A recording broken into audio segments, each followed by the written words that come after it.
텔아비브 요파교회 유 목사님의 이야기입니다. 이 목사님은 99년도에 교회 청년을 데리고 일본 단기 선교를 준비했습니다.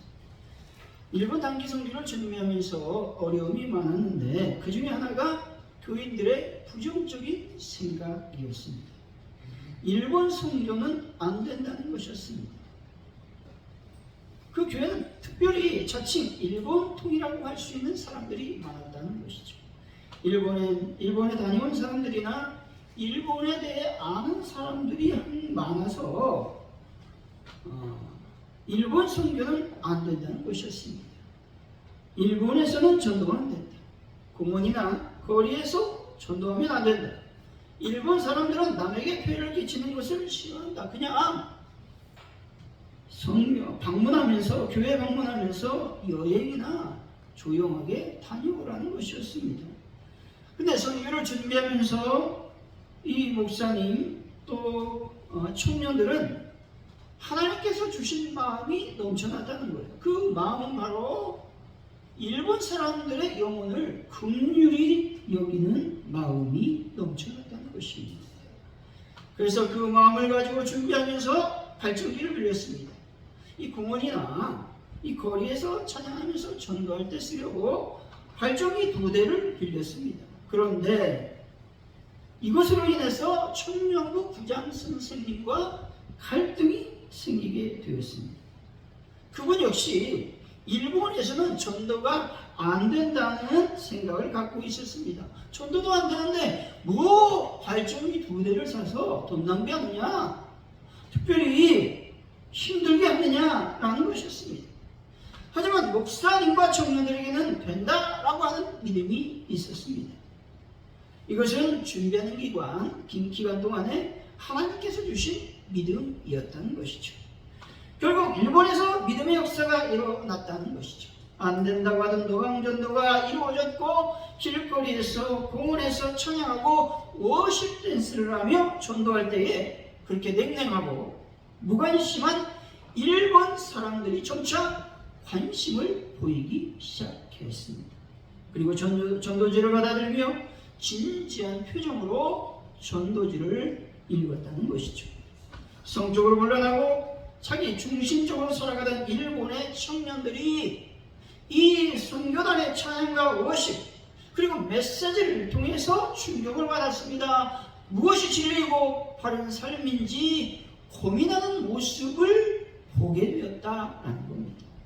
그리고 무엇보다 이 선교팀을 통해 영적으로 무기력하고 전도에 무관심하던 일본 교인들이 깨어나기 시작했다는 것입니다. 부정적인 생각을 갖고 있던 청년부 부장 선생님이 변화가 되었습니다. 그 집사님이 일반 단기 선교를 통해서 가장 많은 은혜를 받았다는 것이죠. 선교 후에 교회에서 보고할 때 울면서 보고를 했다는 것입니다. 여러분, 하나님의 일을 우리가 어떻게 평가하거나 판단할 수 없는 것입니다.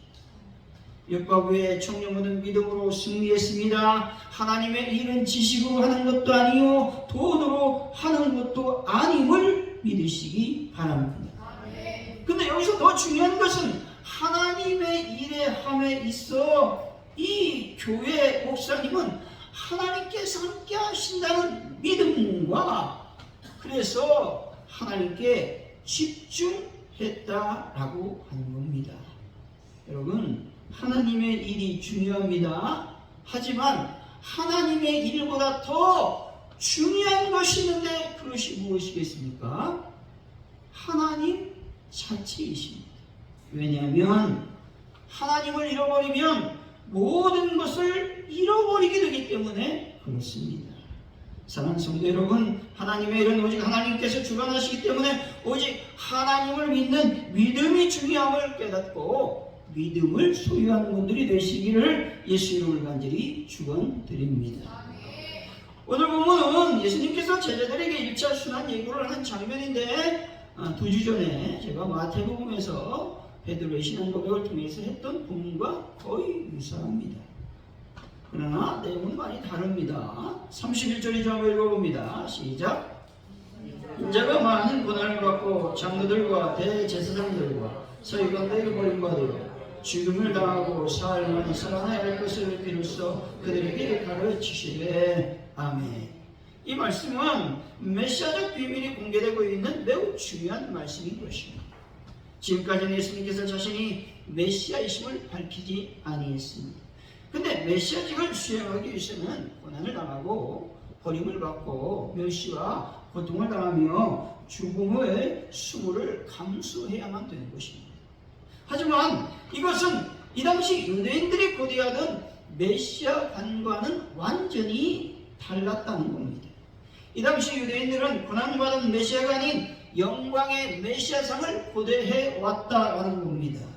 인자가 많은 고난을 받고 라고 하는 구절에서 인자라고 하는 말은 여러분이 잘 알듯 사람의 아들이란 말입니다. 여기서 고난받고 죽게 될 메시아적 인자 개념으로서 예수님은 자신과 인자를 동일시하고 있다는 겁니다. 장로들과 대제사장과 서기관들이라고 하는 단어는 유대 최고의 의결기관인 산헤드린 3대 구성원들을 말하는 겁니다. 장로들은 일반 평민 출신으로서 산헤드린의 일원이 된 사람들을 말합니다.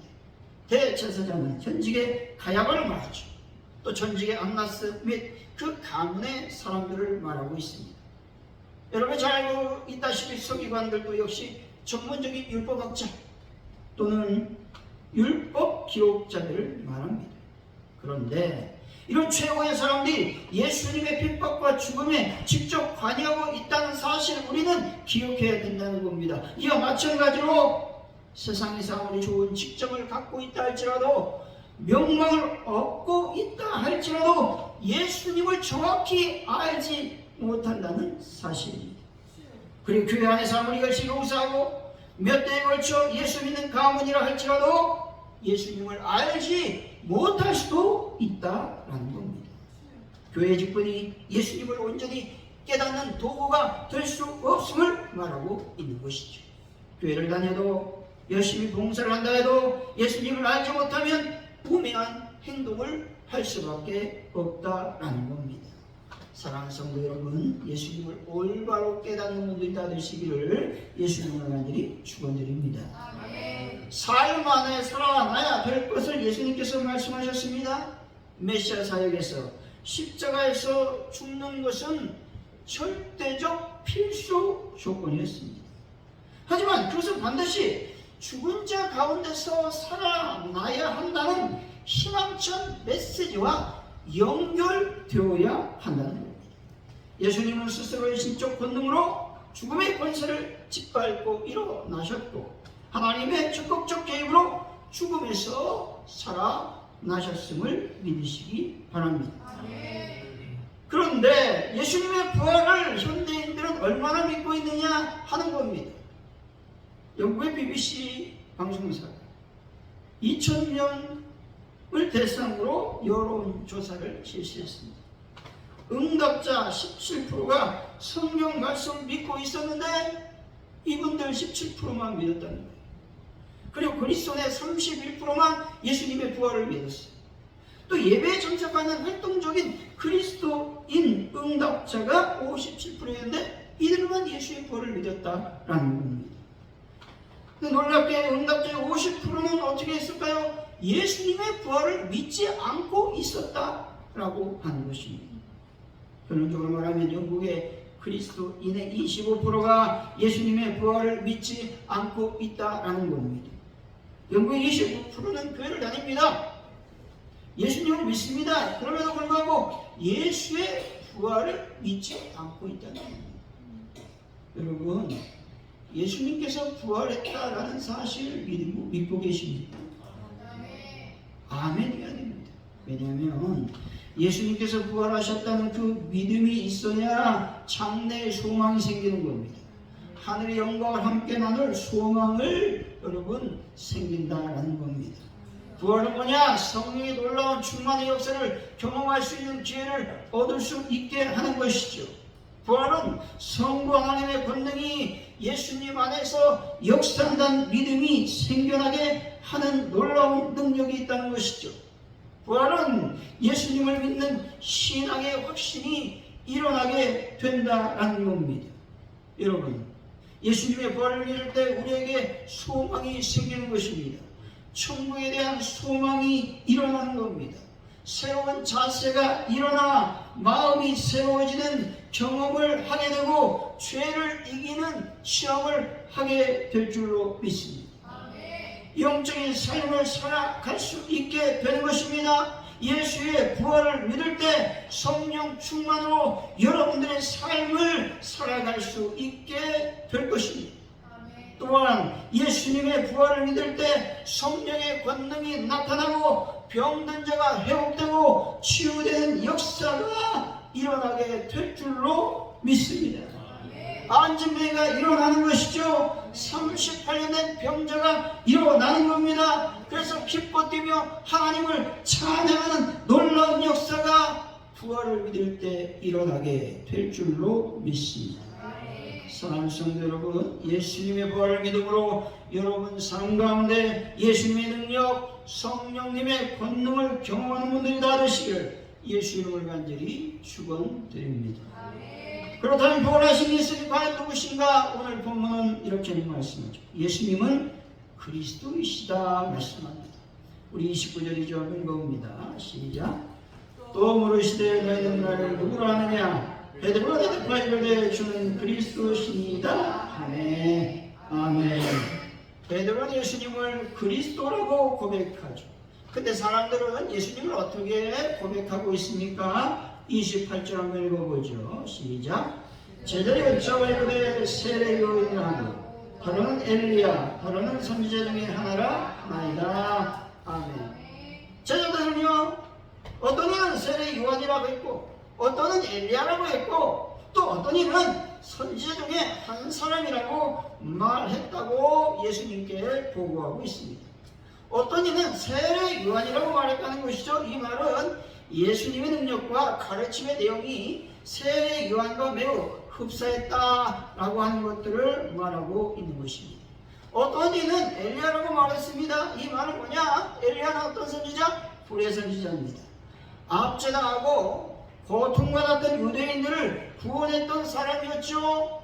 그 엘리야가 메시아로 왔으면 좋겠다라는 마음에서 엘리야로 지금 부르고 있는 것이죠. 또 어떤 선지자 중에 한 사람이라고 말하고 있는 것이죠. 이 말은 병자를 고치고 귀신을 쫓아내는 것은 과거에 선지자가 보여주었던 이적과 같았다는 겁니다. 하지만 선생으로서 권위 있는 말씀으로 사람들을 감복시켰습니다. 그리고 죄사함을 받았다라고 하는 말을 참나는 말을 서슴없이 한 곳으로 모아서 하나님이 보내신 선지자라고 사람들은 예수님을 생각했다는 것이죠. 이 말들을 종합해보면 사람들은 예수님을 영적인 측면에서 바라보는 것이 아니라 세상적인 측면에서 자기가 원하는 대로 예수님을 바라보았다라는 겁니다. 예수님을 그냥 하나님께서 보내신 선지자 또 특별한 어떤 성결된 자라고만 보았다라고 하는 겁니다. 그런데 다른 사람들과는 다르게 제자 베드로는 예수님을 그리스도다라고 말하고 있죠. 예수님은 어떤 사역을 했습니까? 병을 고치셨죠. 귀신을 쫓아내셨고 바람과 바다를 명안히 잔잔해졌습니다. 또 죄사함의 능력을 보여주셨죠. 또 권위 있는 말씀을 선포하셨습니다. 또 하나님의 나라에 대한 비밀을 가르치는 모습을 누구에게 보여주셨습니까? 제자들에게 보여주셨습니다. 이것을 보면 지금까지 이스라엘에 등장했던 위대한 선지자들보다 더 뛰어난 인물임에 틀림이 없다고 생각을 했을 것입니다. 그렇기 때문에 베드로는 예수님의 질문에 망설이지 아니하고 바로 대답합니다. 그리스도이십니다 라고 말하죠. 그러나 여기서 베드로가 대답한 그리스도는 우리가 생각하고 있는 그리스도와는 차이가 있다는 겁니다. 우리가 진정으로 그리스도라고 하는 말은 기름 부음 받은 자를 말하죠. 기름 부음 받은 자라는 말은 무슨 말입니까? 하나님에 의해 선택받은 자, 하나님의 일을 위해서 성별된 자, 또 위탁받은 일을 완수하기 위해서 하나님께 능력을 부여받은 자라는 의미가 있습니다. 구약 성경에서 왕을 세울 때 어떻게 세웠습니까? 기름을 부어서 세웠다는 겁니다. 사울을 세울 때도, 다윗 왕을 세울 때도 사무엘이 어떻게 세웠어요? 기름을 부어서 왕을 세웠습니다. 이렇듯 그리스도라고 하는 말은 왕이란 의미를 지니고 있다라는 겁니다. 그런데 베드로가 생각하고 있는 왕은 제자들과 함께 공유된 인식 속에서 만들어진 왕인데, 그 왕은 어떤 왕이었다?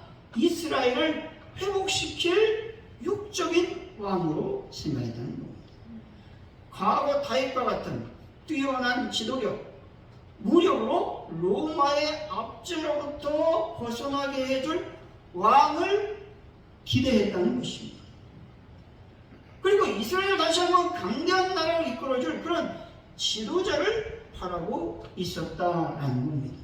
따라서 베드로가 말한 그리스도는 이스라엘의 원수를 퇴폐시킬 군사적인 지도자를 의미하고 있다는 겁니다. 이런 베드로의 고백은 그리스도의 인격과 사역의 본질을 정확하게 이해하지 못하고 있다는 겁니다. 더 부족한 부분은 예수님의 메시아직에 대한 이해가 완전하지 못했다라는 것들을 보여주죠. 베드로는 예수님 메시아 수행이 고난과 죽음과 부활이라는 것을 깨닫지 못했다는 겁니다. 예수님을 누구로 생각하고 있으십니까? 여러분은 어떻습니까? 예수님을 단순히 나의 기도를 들어주시는 분, 나를 지지해 주시는 분, 나의 고민을 상담해 주시며 풀어주시며 해결해 주시는 분으로만 생각하고 있지는 않으십니다. 이런 생각이 잘못된 생각이라고 말하지는 않습니다. 다만 이런 생각만으로 예수님을 생각한다면 하나는 알고 둘은 모르는 것이죠. 예수님의 고난당하심, 예수님의 죽으심, 예수님의 부활하심을 정확히 알고 깨달아야 된다는 것이죠. 예수님은 나의 죄를 위해 고난당하시고 죽으시고 나의 소망을 위해서 3일 만에 살아나신 하나님의 아들이심을 믿어야 한다는 겁니다. 이 믿음이 여러분에게 있으시길 바랍니다. 예수님의 죽으심의 의미는 다른 게 아닙니다. 나의 죄를 위해 죽으셨고 그 예수님을 믿게 된다면 나의 죄가 깨끗해져서 나는 하나님의 자녀가 된다라고 하는 것입니다. 이런 믿음을 가질 때 예수님은 더욱 강력하게 여러분들을 위로해 주시고 여러분을 상담해 주시고 여러분의 문제를 해결해 주실 줄로 믿습니다. 이런 믿음을 가질 때 여러분들은 기도의 응답으로 기뻐하는 삶을 살게 될 것입니다. 사랑하는 성도 여러분, 예수님의 고난, 예수님의 죽으심을 깊이 생각하고 예수님의 부활을 여러분 삶 가운데 실현시키는 믿음을 소유하시길 되시기를 간절히 축원드립니다. 예수님의 메시아직 수행에 대한 정확한 이해를 하지 못했던 베드로는 예수님께서 고난과 죽으심과 부활을 말했을 때 어떤 반응을 보여주고 있습니까? 32절이죠. 읽어봅니다. 시작. 드러내놓고 이 말씀을 하시니 베드로가 예수를 붙들고 항변하매 아멘. 여러분 지난주에 이 내용이 좀 겹치지만 잘 들어보시기 바랍니다. 베드로가 예수님을 붙들고 항변하는 것이죠. 붙들었다라는 말은 간청하다라는 말보다 강도가 높은 단어입니다. 이 말은 예수님께 대들었다라는 말씀입니다. 베드로는 스승을 위하여 간절한 심정으로 십자가에서 돌아가시면 안 됩니다 라고 말린 것이 아니에요. 항변했다는 거예요. 항변했다는 말은 여러분이 한번 들었지만 비난하다, 꾸짖다, 견책하다는 의미로서 헬라어 언어를 보면 이렇게 우리는 볼 수 있죠. 심하고 무섭게 책망하거나 강력하게 항의하며 이 일을 제기했다라는 말입니다. 예수님을 왕으로 인정한 베드로는 아마도 속에서 천불이 올라갔을 겁니다. 어찌 왕이 죽을 수 있느냐 이거죠. 죽을 수 없다는 것입니다. 여러분 얼마나 답답했으면 예수님께 대들었겠습니까? 그래서 예수님께 항변했죠. 그런 베드로의 반응을 보고 예수님 이렇게 말씀하시죠. 33절 한번 읽어보죠. 시작. 예수께서 돌이키사 제자를 보시며 베드로를 부르짖어 이르시되 사단아 내 뒤로 물러가라. 내가 하나님의 일을 생각하지 아니하냐 도리어 사람의 일을 생각하는도다 하시고. 아멘. 여러분 베드로의 이런 행동은 사람의 일이라고 예수님이 말씀하시죠. 베드로의 이런 행동은 인간적인 행동이기 때문에 예수님께서 어떻게 명령합니까? 사단아 내 뒤로 물러가라 말씀하면서 정면으로 인간적 일에 대해서 대하고 있는 것을 보게 됩니다. 이것을 보면 인간적인 일, 사람의 일은 사단의 일임을 기억하시기를 바랍니다.